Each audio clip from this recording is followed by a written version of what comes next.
All right, let's get started. Good afternoon. Welcome to DOP326, DOP326, how you'll deploy your code, scale your application, and lower your cloud costs using AWS Elastic Beanstalk. First, welcome to reInvent. I'm just curious, how many of you are attending reInvent for the very first time? Wow, it's a lot of people. It's going to be an exciting week for you all. You're going to learn a lot. This is not a marketing conference, it's a learning conference, and you're doing the right thing by coming to these sessions and others. So you're going to learn a lot. And folks who have attended reInvent before will tell you by Friday, you'll forget about things that you've learned because you've learned so much, and you'll be exhausted with the amount of things you've learned. So I want you to remember this session, though. This is Monday. It's still early. I want you to remember this when you go home. So I'll give you some homework through this session so you can take home and try it on your own. And if you want to remember this session, we'll also have stickers we'll hand out at the very end that you can put on your laptops, okay? So tools to help you remember things. This session is about productivity, right? What is productivity? So I'll start talking about this for a little bit so we have some context. Productivity very simply means doing more things with less time and effort. Very few will argue with that, right? But when it comes to developer productivity, it's actually very different from what normal people think of as productivity, right? And you can apply this to any creative endeavor, be that writing, it could be engineering, design. Like these things, in these endeavors to be creative, you have to have flow. And you know it when you have flow, and you know it when you don't, right? So it's really hard to measure. And we've invented so many different tools to improve productivity and we try to measure productivity by amount of work that gets done. But it's really important to remember that quality of what you deliver is more important. When you have new technologies or tools or languages that promise to improve productivity, they help, but they rarely improve overall productivity, which is kind of driven by things like requirement gathering, meetings that take up more time than it actually does to get the work done. And there's really no one trick to boost productivity, despite what you hear. If you're interested in how to improve productivity for yourself or for your teams, I highly recommend a book that was written maybe about 30 years ago called Peopleware, Productive Projects and Teams by Tom DeMarco. It's a very good book, still very relevant today. But anyway, in reality, what happens when you want to improve developer productivity is you're assigned a task. You know, the requirements are clear. We know what we want to build. Here's a project, right? And within that project, you have severe time pressure. You have requirements that are not clearly defined, and they could even change as you start building them. You really don't have new staffing, and you have low operational costs. Knowing what tools are available to you is extremely important in this situation. And knowing which tool to use for which job is super critical, right? You don't want to be trying to figure out how to use a new tool to improve your productivity when you have a deadline looming. So being aware of tools that exist and how to use them effectively is super important. All right, so this session, we're going to talk about a service called AWS Elastic Beanstalk. Now, my name is Prashant Prahlad. I am a senior manager for the service. Joining me in this demo is Shaker, who's going to actually show a very interesting use case using Elastic Beanstalk. But don't think of Elastic Beanstalk as a service. It does several things really well, but it is also a set of tools that you can use in your productivity toolkit to do a variety of different things. And we'll look at a few of them today. I'm going to show you a demo of how you can migrate a .NET application running on a Windows server over to a managed Elastic Beanstalk environment. You'll also get to take your home kit, as I said, to be able to try it by yourself. We'll show you how you can modernize your application using containers, Docker containers, and run them on Elastic Beanstalk. We'll get into some advanced scenarios of how you can use continuous integration, continuous deployment, various deployment options available to you, how you can actually do blue-green deployments, if that term is familiar to you. And because you attended this session, and I want you to really remember this, we're going to also get into some features we launched on Elastic Beanstalk and see how you can use it to actually further boost your productivity. And all this will come together in the demo that Shaker will do at the very end. Now, I'm kind of curious, how many people have used Elastic Beanstalk at least once? Okay, excellent.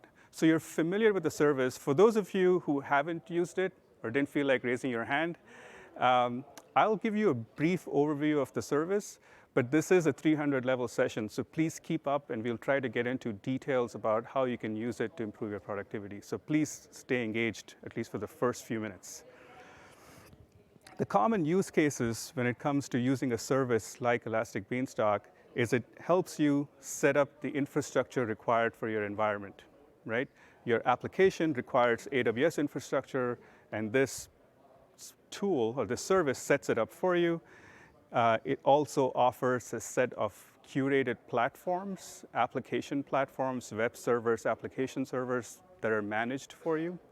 There's a set of 12 of them from which you can choose based on your application. It also scales that infrastructure based on traffic that comes into your application. And then let's say there's a security vulnerability or a patch that needs to be applied. This service will go apply that for you.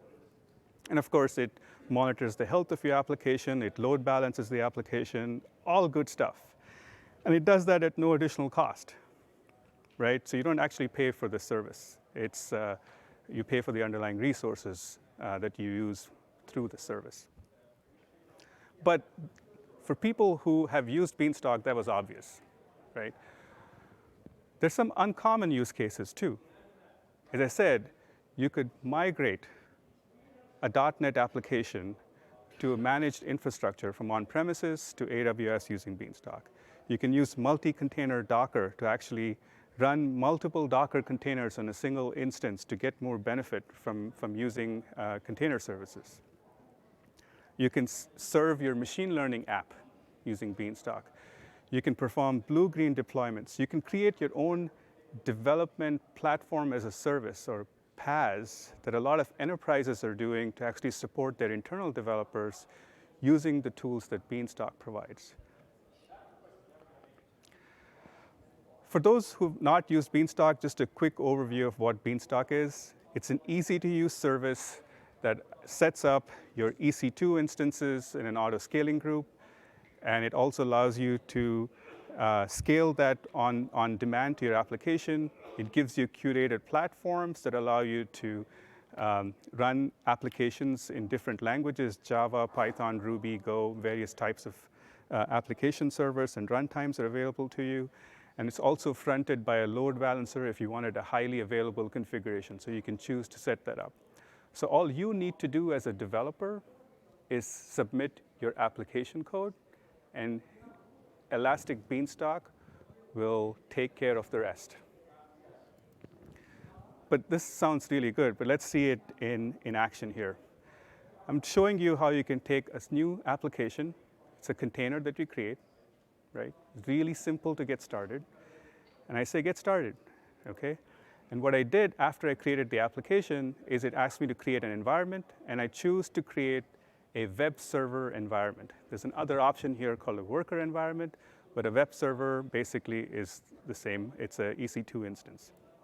I'll choose Java as an example here, and each of those pre-configured platforms that you saw comes with a sample application, right? So I'll say, just give me the sample application. I don't want to do anything fancy here. I'm not even going to go into the detailed configuration settings. I could change a lot of knobs, but the defaults that we've created for you are good enough to get started, right? And what Beanstalk is doing now is creating the environment, creating the EC2 instance, creating an Elastic IP address to associate with that instance, and then it's going to give me an endpoint, right? And this is the endpoint it gave me, right? I speeded up the video just a little bit. But this is the endpoint it gave me, which basically says I've deployed my sample application on a web page, right? I can access it from an endpoint. And it's really that simple to get started. Now, for those of you who think this console thing is, it's not for advanced users, you could also do it using the CLI. There's really 3 commands you need to use to get started. init, which actually initializes your application, the container we just created.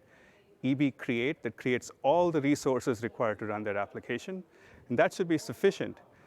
deploy will deploy the application code that you've created onto that infrastructure. But in this case, we deployed the sample application. So really simple steps to get started.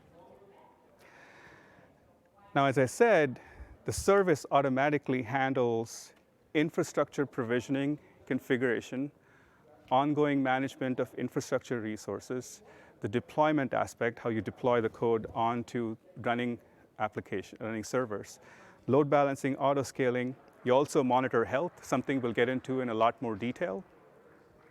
We automatically apply updates to that runtime that runs on those servers. And you can also troubleshoot, log, and analyze issues when things go wrong. Now, I want you to remember this slide, because this looks like a set of features that a service provides. But in reality, these are the set of tools available to you. You could mix and match them based on your use case. It's not that one service provides you all these things, but it does more, right? So keep that in mind. We'll revisit this slide based on the use cases we just saw. Now, for those who have not used Beanstalk or forgotten, there are a couple of things you need to know before we dive into a lot more detail. The first one is an application. Now, if you noticed in that video share that I just did, the first thing I did was created an application. An application is just an empty container, right? It has nothing in it when you create it. We have something called an application version, which is code that you create that sits inside that application container. Now, the application version, when I first created that app, happened to be a sample application, right? The third thing you have to remember is the term platform. Now, in that dropdown, I chose Java. There are a set of curated platforms there. These are language runtimes based on the language in which you write your application in. Right? These are created by Elastic Beanstalk. They're curated by AWS, not just the Beanstalk team. We actually apply them, we curate them, we patch them. We try to keep up with all the launches that happen, and sometimes we're a little bit behind, but we try to keep up as fast as we can and as securely as we can. So we curate these platforms. And environment, when you create an application, that's not enough. You need to create an environment for it to run. Application code can run in different environments. You could have a test environment, a dev environment, a production environment. Environment is a set of infrastructure resources that are connected together in some form to support your application version. And they live inside this container called application, okay? Hopefully you guys are all with me so far. It's hard to tell when everyone has headphones on whether you're paying attention or not. All right, so visual way to get used to this. You see the bottom host there? That's created by Beanstalk on AWS Cloud. So it happens to be EC2 instances. It could be other resources like EIP, S3 buckets, and so on. Everything in gray, the language interpreter, application server, the web server, that's the curated platform that Beanstalk creates for you.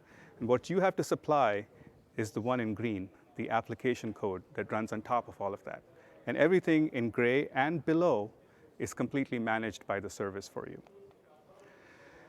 Now, where is this application version thing useful? So let's say you have a version of an app that's deployed in production and you want to modify it and make some changes to it. You create a new version of the app. And if you have two environments, you could actually deploy the new version of the app to a different environment than your production environment, test it, and then make sure you deploy it to the production one when you feel comfortable. Now, all the versions of code that you deploy are actually stored in an S3 bucket. So you can quickly switch back to a safe version if you're trying to do something new and things don't go well, right? So you can promote those. This is just a visual describing that. Now, health monitoring of an application is very important. So because those things that you saw in gray are curated platforms and application servers that are managed by Beanstalk, we monitor the logs for you. We monitor errors in those logs. So 4xx or 5xx errors are all monitored. And it's not just the application logs. We also manage the infrastructure. So we know if there's something weird about your infrastructure, if you are getting throttled or anything like that. So all of those come together, and we give you a health score.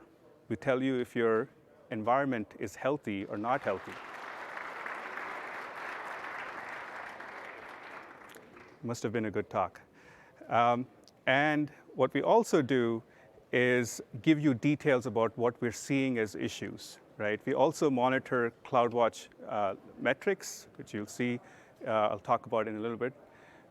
You're able to actually get a sense of CPU utilization, memory utilization, and so on and so forth, that all kind of pipe into the health score that you get on this dashboard.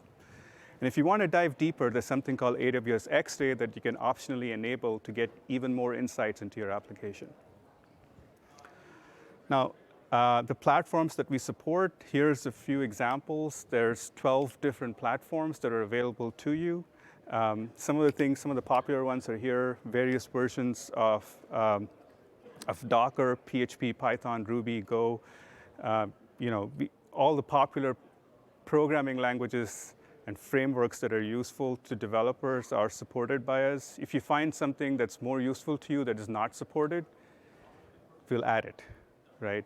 Or feel free to create it and make it available to other people in the community, because people value that, right? Because you can create custom platforms and images. That's also an option. You don't have to stick with the things we provide. Now, hopefully that gives people who are not used to the service enough context. Let's try to get into productivity tasks, okay? Now, if you're a developer and someone comes and says, I have a website, .NET, running on Windows Server, and I want to migrate it to AWS. If you're not aware of these tools available to you, the first thing you do is create an EC2 instance, run Windows Server on it, set up IIS, .NET Core, muck around with networking to get all of them to work properly, set up the IAM roles, policies required to actually access different parts of the system, migrate the backend database onto this system, and then deploy the web application to that instance, and then, don't forget, continue operating that website with all the system management tools we provide, like AWS Systems Manager and so on. That's a fine route for a lot of customers. That works great. But remember the slide I told we have to come back to? These are the set of tools that you've learned about. These are the set of tools that are available to you. So when you can provision infrastructure, configure it for use, and have ongoing management of it, why not use that to migrate workloads? So if you have a .NET workload to migrate, use an Elastic Beanstalk environment, which actually offers a Windows .NET managed platform. What that means is every time Tuesday you get a security fix or a patch, we will curate that patch for you and make it available on this platform. And by the way, apply that fix to your platform without causing any application downtime. So you do 0 in terms of operating that infrastructure once you migrate it on. Now, you could also use it to migrate the SQL Server application, SQL Server that's required to support that website. And of course, no infrastructure management needed. All this sounds really good, but how do you actually do it, right? So we have here, and this is new, so thank yourself for coming to this session. Remember this. We launched a new web app migration assistant, and we launched it on GitHub, which means that you could play with it, you could see the source, and you could update it if you want. Let's see what this web app migration assistant actually does. Now, as an example here, I have a website that's running on Windows, and it has two components on the website. This is a .NET application. One is called NROP 4.2. It's an e-commerce website, pretty standard. It has all the things you'd expect from an e-commerce website. And it runs on an on-premise Windows server. And this is the one I want to migrate. Now, the Windows Web App Migration Assistant that was on GitHub is a set of PowerShell scripts we've written to actually take a snapshot of your web application, migrate it over, and have it running on Elastic Beanstalk. So let's see how that actually works.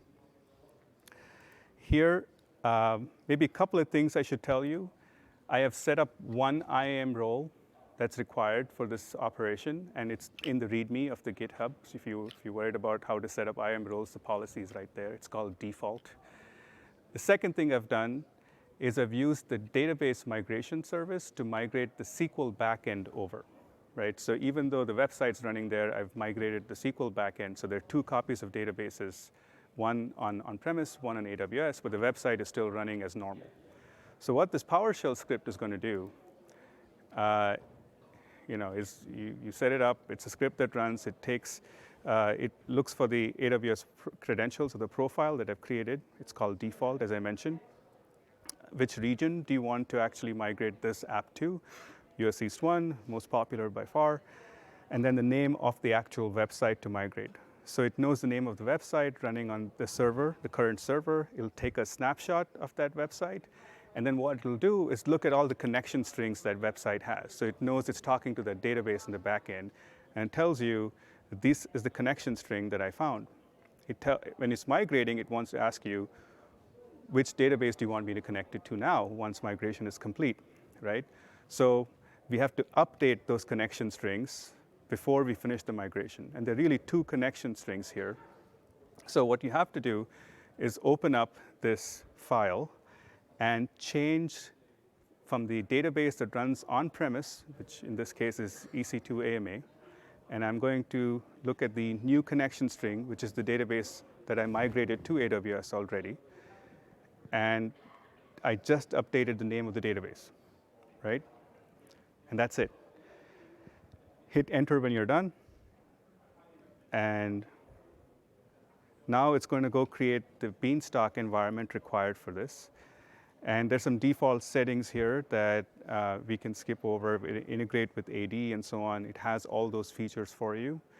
And I have to name the Elastic Beanstalk application where this website is now going to migrate to. I call it November 20th demo here. And then it gives me an update of what's happening and then starts creating the Beanstalk environment in the background.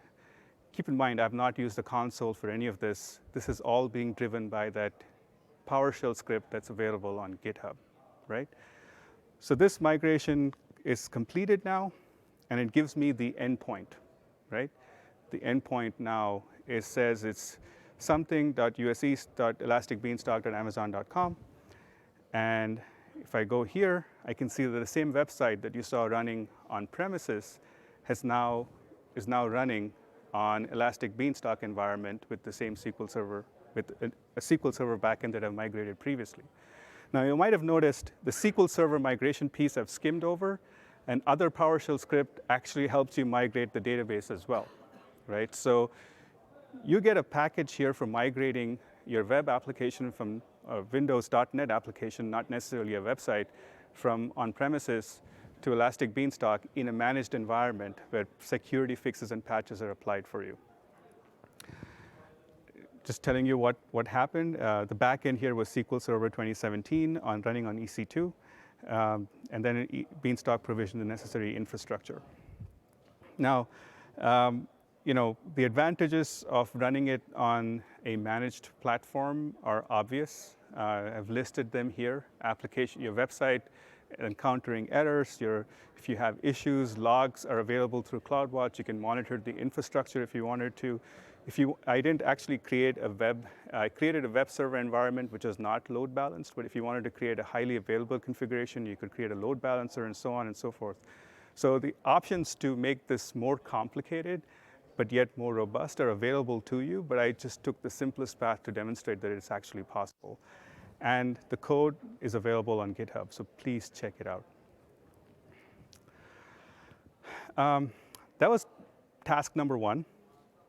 I'm going to show you a way of using the other tools to actually modernize an application, right?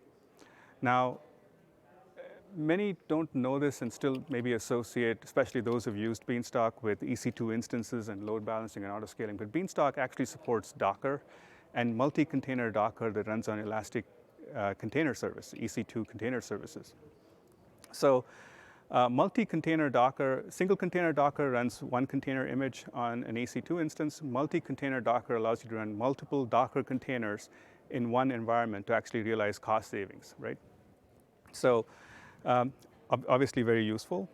A task here is running a PHP website with an Nginx proxy as Docker. Now, you could choose to compose this on your own, but go back to the toolkit we looked at. You can actually run this on a managed environment with automated provisioning, deployment, and load balancing. Now, of the set of tools that were available to you, you can look at how we can apply some of the deployment, load balancing, and auto-scaling capabilities of Elastic Beanstalk to create this. Let me demonstrate how I'm able to create this PHP.NET PHP website using Nginx proxy. Now, I'll create a new container, again, an application, right? I'll call it multi-container Docker example with PHP and Nginx. I will create the empty container and then go create the environment required. So I'll create all the resources required to actually run this application. It's going to take a few minutes. I probably hope to speed it up.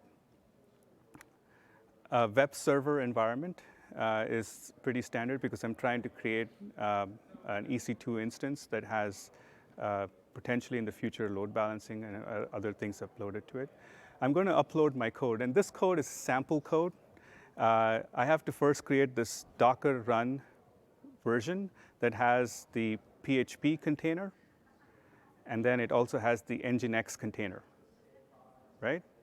And it also has the configuration file and where I can find the container images themselves.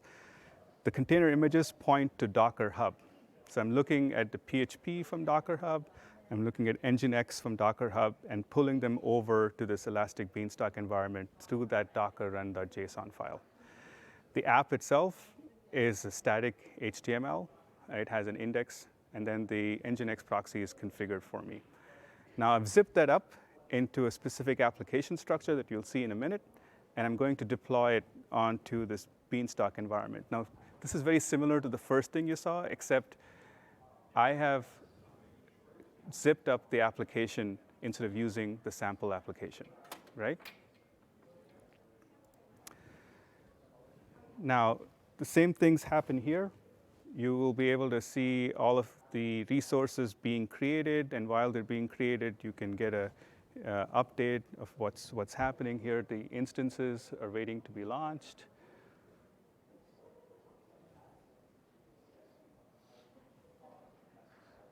And this is creating an ECS task, EC2 container service task definition in the background. It's creating the cluster for you. It's creating all the resources that are required to run the PHP container and the Nginx container. And once it's set up, you can take a look at the endpoint. In this case, it's a website. I've written something there, and it's basically in that zip I created. But what happened in the background, if you look at Elastic Container Services, or ECS, is I've created this new cluster. Or Beanstalk has gone and created this new cluster with specific task definitions that are taken from that Docker file that was just created, right, with all those PHP and Nginx containers. And there are 2 containers now running on this cluster. right?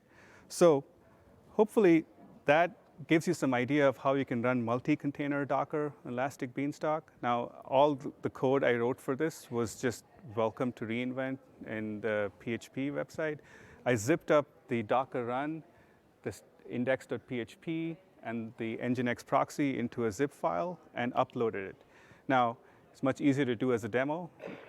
I have the sample on GitHub. The sample exists, so you can also go and try this at home, right? It's just like the fact that I can do it as a product manager means that anyone can.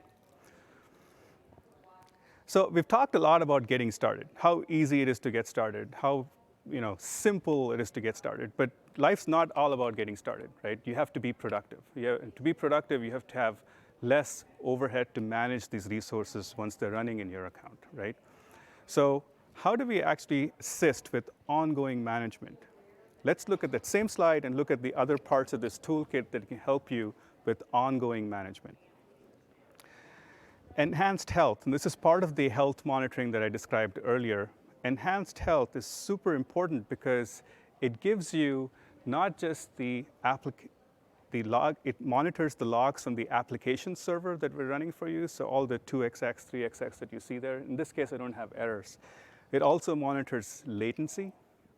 It monitors load on the system and the infrastructure that is supporting that application, right? So it's very rare when you have infrastructure issues, you have infrastructure tools to help you debug health issues. If you have application servers, you know how to debug application logs. This actually brings them together, right, and gives you a health score. And if there's an issue, your health score gets degraded, and then you're sent an SNS notification. You can subscribe to that SNS notification and get alerted. You could also choose to email that SNS notifications. There's a lot of customers who prefer to just get emails that their app is not performing as normally. So it's a very useful tool, and then having the history of the health log issues here is very useful to debug if something goes wrong. There's also a monitoring tab on Beanstalk that helps you take a look at the CloudWatch metrics that are coming from the underlying infrastructure, CPU utilization, environment health, of course, is already there, but you also get network traffic in and out, and you're able to set alerts in CloudWatch that you can actually monitor through this system. Now, I mentioned a couple of times about ongoing management and application of managed updates. What that really is you give Beanstalk a time window, and if you don't give us one, we'll pick one at random. And anytime the platform that we create and support it for you has an update, like a patch coming from Microsoft or somewhere else, or a PHP update, we will package that up for you and then deploy that onto your resources during that time window, right? This is an example of an app I have that's running 64-bit Linux, running Python, and all the Python updates that have come in have been automatically applied. And if it doesn't get applied, you can see a log here that we tried to apply it and we couldn't do it for some reason, and you can debug that later. So they happen by themselves, basically, right? All taken care of for you. Let's look at a few advanced scenarios here. Hopefully this is, for many of you in a 300 session, you're like, yeah, I get this. This makes sense to me. But let's try to sort of make this really worth your while. Let's go deeper. You can actually set up, many of you may have heard continuous integration and continuous deployment. Continuous integration, as a matter of definition, is you check in some code, and then you take that code, and you build it into the actual application, and you test it. That's your continuous integration. Continuous deployment is you take that tested code and then go deploy it to production. Sounds pretty scary for people who haven't tried it, but statistics show that doing continuous integration and continuous deployment is actually safer than doing this monolithic, like once in a while deployments. Now, you could actually use Elastic Beanstalk to do these continuous deployments. You could use it with tools to actually do continuous integration. I've used an example of AWS tools, but you could mix and match this any way you want, right? Now, Code Commit is a fully managed Git service that basically allows you to store your code. Code Build takes that source code and builds it into compiles it or builds the source code into a set of packages, and code pipeline orchestrates all of those. So you could build it into using code build into your package. You could create a pipeline to actually test that code, run integration tests after you're done with actually building that code, and then deploy it to Elastic Beanstalk. When I say deploy to Elastic Beanstalk, there's really 4, maybe 5 deployments policies you can apply. Let's look at all of them. So the first one is called all-at-once deployment, which means if you're doing development and you want to test something really quickly, deploy all the code as fast as you can, right? Speed is critical there. And as you go down in this table, safety becomes more important than speed, right? So that's how you should sort of read this table. When you look at rolling deployments, you can actually roll out the new code, apply it to a subset of your instances, and then keep applying it to a subset of instances until you feel comfortable applying to the rest of your infrastructure. Rolling with additional batch is basically don't touch my existing infrastructure, apply the new code by creating new infrastructure. When you feel comfortable with it, apply it, roll it out to the rest of your fleet. Immutable deployments take safety to a whole new level. New code and old code don't run on the same infrastructure. So your old code runs on a set of infrastructure resources, and your new code is a new set of infrastructure resources are provisioned for you, and then the new code runs on that infrastructure. Now, you might have also heard of blue-green deployments. This is where we'll get into details. It's very similar to immutable, except you control when it's time to switch. Now, just to recap, when you try to deploy using Beanstalk and you have set up this continuous integration and continuous deployment policies, you could do all at once. Again, I have 4 instances fronted by a load balancer. You apply V2 over V1 indiscriminately, right? Good for testing. Rolling, where I take V2 code, apply it to a subset of instances.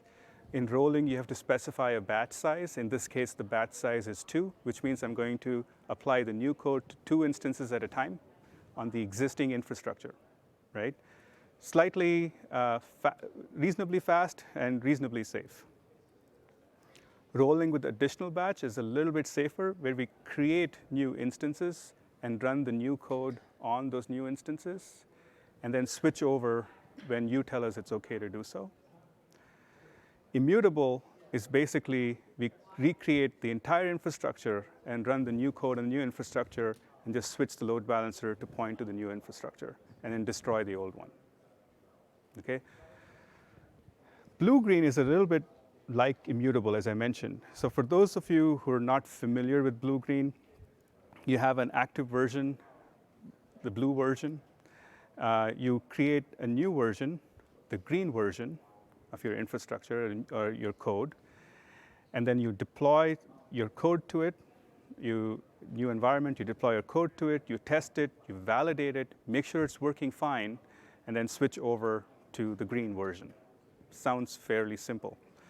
You can accomplish this using Elastic Beanstalk, right? If you want to go advanced, you can accomplish using Elastic Beanstalk. Here's a blue environment, 4 EC2 instances running in front of a load balancer.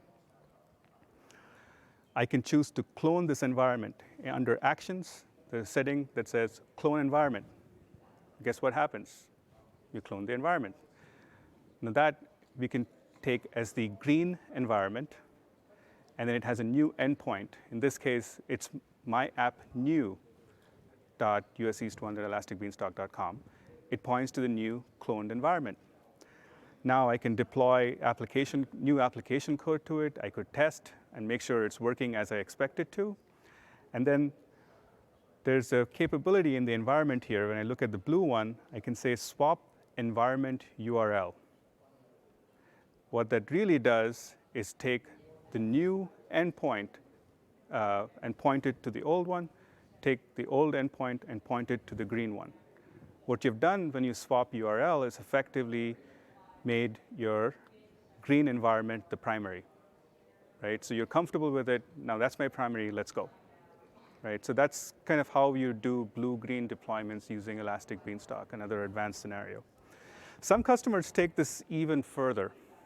The stuff that you've seen here, the toolkit that you have available to you, customers have taken and combined with other AWS infrastructure, be that container services such as Fargate or Amazon Elastic Kubernetes services, and created almost a front-end catalog, if you will, that has best practices available to their developers. And in this catalog, it's seamlessly integrated with single sign-on with their Active Directory. They have logging enabled with whatever infrastructure they've created for logging, their own DNS, and it's essentially created their own platform as a service for developers to use. And when developers come into this platform, they have the option to choose an Elastic Beanstalk environment or an EKS environment, all have the same sort of enterprise integrations to them. Now, if you're interested in implementing this, it's not trivial, but there are customers who've done it. And Qualcomm is an example of a customer who did it. I have a link here available for you that you can go and actually see details and screenshots about how they've implemented it and what it took them to actually get there. And I think they used ECS and Elastic Beanstalk. They didn't actually combine it with Fargate. There are tons of examples of other customers who have done this. But it is certainly an enterprise scenario. Now, we talked about some advanced scenarios. I want to, since you've come here, I want to talk about new features that we've launched. And I believe this is the first, and I think the only session where you're going to hear about this feature, so you'll thank yourself later. The first thing is Beanstalk now supports EC2 spot instances. What that really means is that if you had an environment, previously you had on-demand or reserved instances, now you can add spot instances to that mix, and you can specify a maximum price for that spot instance, so you can scale not just based on demand, but also based on availability of spot instances and your cost constraints. And like every feature that we launch, it's available on the CLI, it's available on the management console. There are APIs that are updated for this, so you just have to make small tweaks to start using them. Now, these are screenshots of how you can add spot instances to your mix. So as you can see, I can say combined purchase is an option and then add a maximum price for my spot instance. Shaker's going to come and do a demo that basically shows how all this works, and you can basically save money without doing that much more. You can also create new environments using Spot. But again, I'm tempted to go into detail, but I will wait for the demo. The second feature that we launched was the managed updates I was telling you about, where you can specify a window where you can apply those updates, maybe Saturday between 2 and 5 a.m. or something like that. We now turned managed updates on by default for all new environments. What that means is if you create a new environment using one of our supported platforms, we will try to update that environment with the latest security fixes and patches without having to ask you anything, right? Now, update window is chosen at random. If you want, you can go change that window to whatever you want. And the important thing is we are very safe when we deploy those platform updates. If you see an issue with your application logs, if you see a health issue, we will roll back those managed updates and give you a notification. So in your personal health dashboard, you'll get a notification stating, hey, Elastic Beanstalk tried to update this environment and couldn't do it, here's why, right? So if you're familiar with the AWS supports personal health notification, the top right icon, the bell icon, it'll have a list of why these managed updates failed. But we will prioritize application availability over applying that update. So if anything mucks with your application availability, we will not apply it. The third feature we launched is a new platform. So many of you may be familiar with the Java development kit. Amazon has its own distribution of OpenJDK called Corretto. And there are two Java 8, or Corretto 8 and Corretto 11. They're Java 8 and 11. We're started to support that with Amazon Linux 2, which is a whole new platform for us. So this platform is now available in beta. It's beta only because we want to see what kind of applications you're going to build with it. It has different hooks available from the previous Amazon Linux platforms. So this is now available to you to try, and we'd love feedback on how it's working out or not working. That's why it's a beta. All right. All that was interesting, but Shaker, my colleague, is going to come on stage and show us how the third productivity task has been implemented using Beanstalk. Shaker, take it away. Thanks, Prashant. So for this demo, we are actually inspired by a customer who wrote a blog on running a machine learning app using the Elastic Beanstalk. So what really intrigued us is that the callouts that the customer made on how cost-effective it is to run a machine learning app using Elastic Beanstalk. And what we were so excited is that it happened before we launched the support of Spot instances. So after our launch of Spot instances support, we are more thrilled that this running the same application on Elastic Beanstalk becomes much more cost-effective. So I'll be using the same application that the customer used. It's a sentiment analysis application. It's written in Python, and when it is served with a text, what the application does is it analyzes the text and gives if the sentiment is positive or negative. So we'll use the default configuration that Elastic Beanstalk provides us to have the application up and running. And once the application is running, we can go and change the configuration of it to actually run it on the Spot instances. Let's get started. So this is the blog post that I referred to that the customer wrote.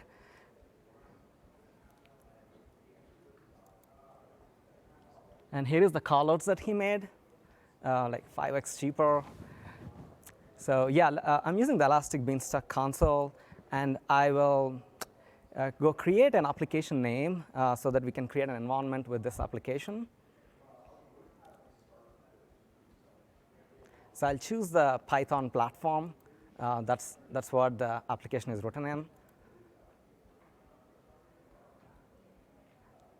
So I'm uploading the code that I downloaded from the public GitHub repo that the customer shared in the blog post.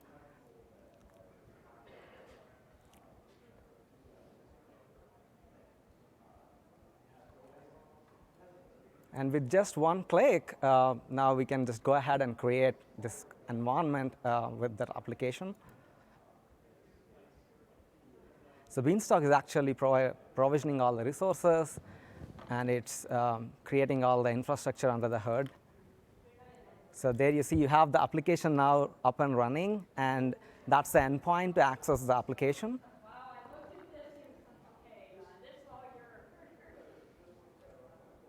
So yeah, this is the application. So we'll use this tool recben to actually send invocations to that application. So what we'll do is we'll go ahead and paste the endpoint here, and we can send some text invocations to that sentiment analysis application, which should give us what the sentiment of the text is. Okay.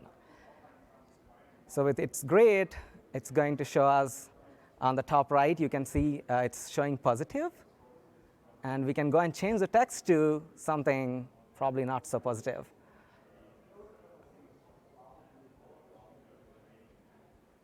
Let's do it's poor.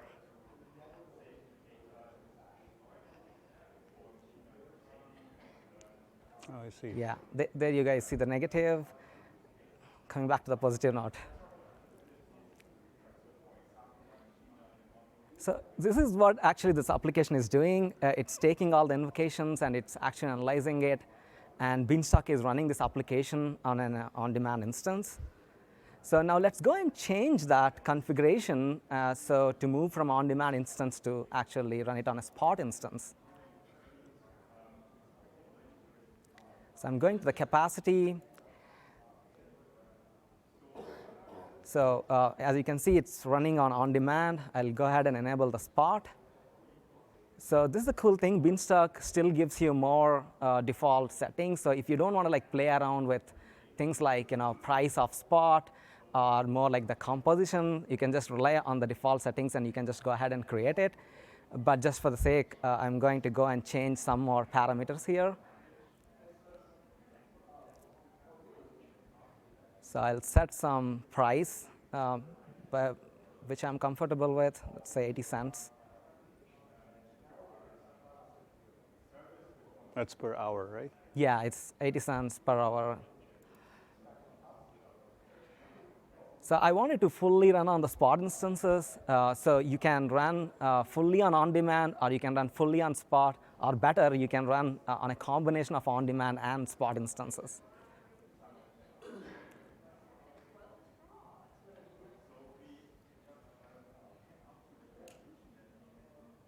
So I'll go and change a few more configuration settings. Let's go and see if the managed updates are turned on by default. Yeah, so the managed updates are turned on by default, so I don't have to worry about automating the patch management and all. And I want to go and change the deployment policy. I wanted to change it from all at once to immutable so that the application that's currently running will not have any downtime. So with immutable, so that you won't have any downtime, and it creates a new Spot instance. It runs the app on the Spot instance, and once the health check is all good, then we'll continue to go into the new configuration. I'll go ahead and apply all these changes. So all the configuration is now taking into effect. And there you are, the application is now healthy. So it's now currently running on all the Spot instances. We can just verify the endpoint just to see that the application is running and it's not having any downtime. It's not giving us any errors. But let's go and actually see the Spot instances and how much we are actually saving between on-demand and the Spot instances. So for that, I'm going to actually EC2 console. And here I'm going into Spot request.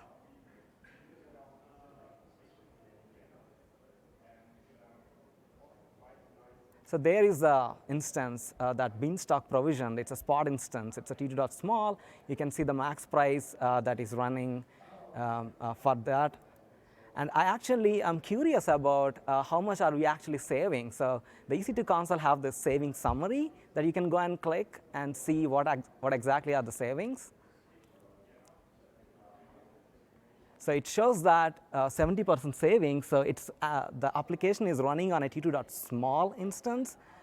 If it is an on-demand, we would be paying like 3 cents per hour. But now, because it's Spot, we are just paying 1 cent an hour. So that's a great amount of saving right there.